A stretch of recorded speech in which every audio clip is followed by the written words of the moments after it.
Welcome to Mr. and Mrs. D. What's up?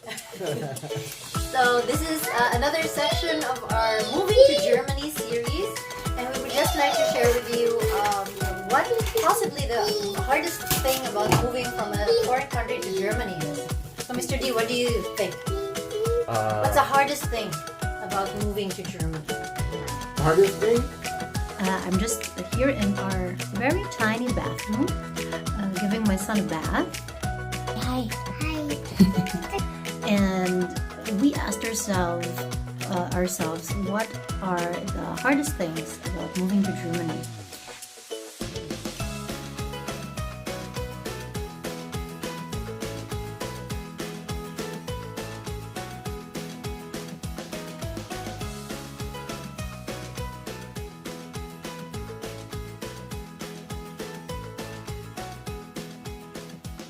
Leaving your family and friends behind, leaving a familiar environment behind is not an easy thing to do.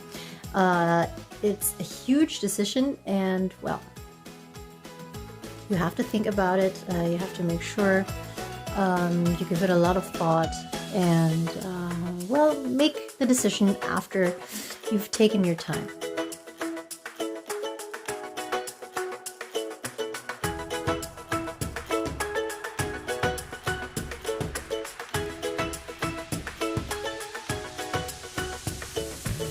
Adjusting to the new environment, to the new culture, trying to fit in.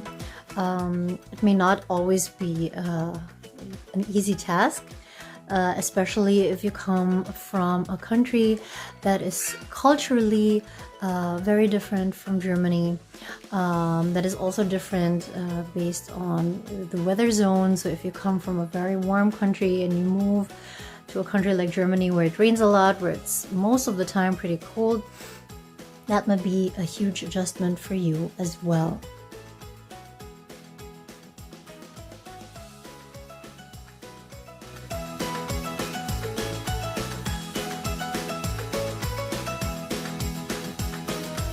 Finding a job, of course, most of the time when you apply for your visa, you will already need to have a job.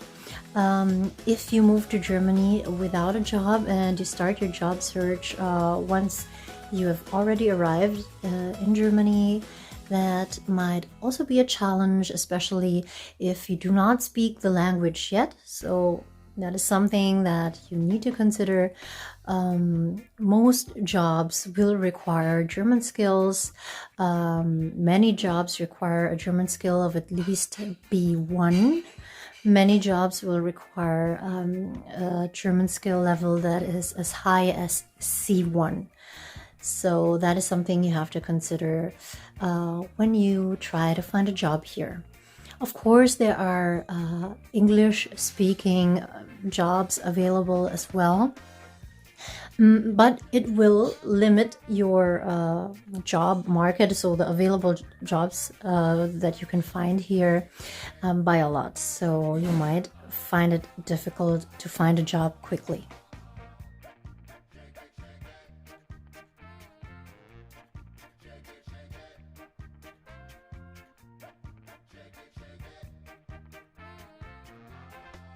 If you have children who need to go to daycare, kindergarten, find out what the daycare institutions are in your area, in the town where you're living, where you're registered, because that is where you have to prioritize your daycare search. Daycares outside of your town will normally not accept you unless you cannot get a spot inside a daycare inside your vicinity. Normally, when you ask parents, and we didn't actually know this, they tell you that you have to apply for a daycare spot here in Germany even before you are pregnant, because there are insane waiting times of like a year and even more. Yeah. So that is a very important tip that we can give you. And you should get on that right away.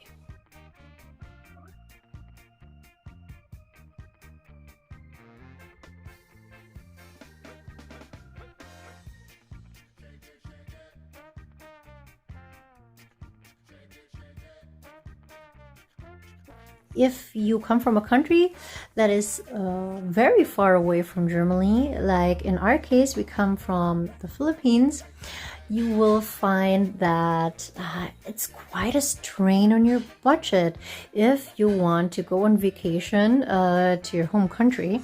So in this case, for us, it was like we were able to afford to fly home like every 2 years. So yeah, that connects to my first point, which is leaving your family and friends behind. So yeah, thank God for Skype and Facebook and things like that, and social media in general, basically.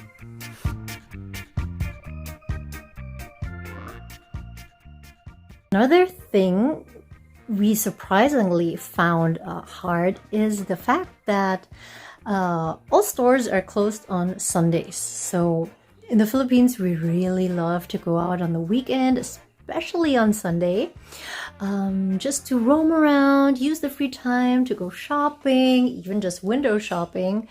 And well, here in Germany, especially in winter, on a Sunday, everything's dark and dreary. It's raining, it's windy, it's cold, and you can't even go to a mall to just, walk around, do some window shopping with your husband or your family or friends. And yeah, that is quite annoying. But on the positive side, Germany isn't the only country that has its store closed on Sundays in Europe. So that's another heads up, I guess.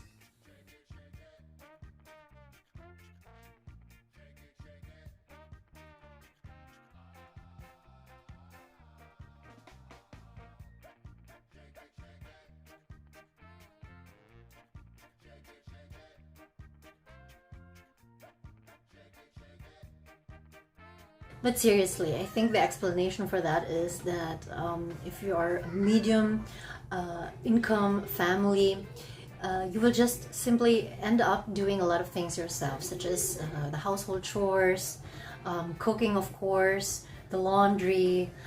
If anything breaks in your apartment, if you have a faulty faucet, for example, or a lamp or electrical problem comes up, you basically do everything yourself because life in Germany is actually quite expensive. So you cannot really afford to get people for every task that you have lying around the house. So yeah, time gets quite short if you're a full-time employee and you have a little kid to take care of and you have a household to run, and yeah, that is mostly the explanation for that.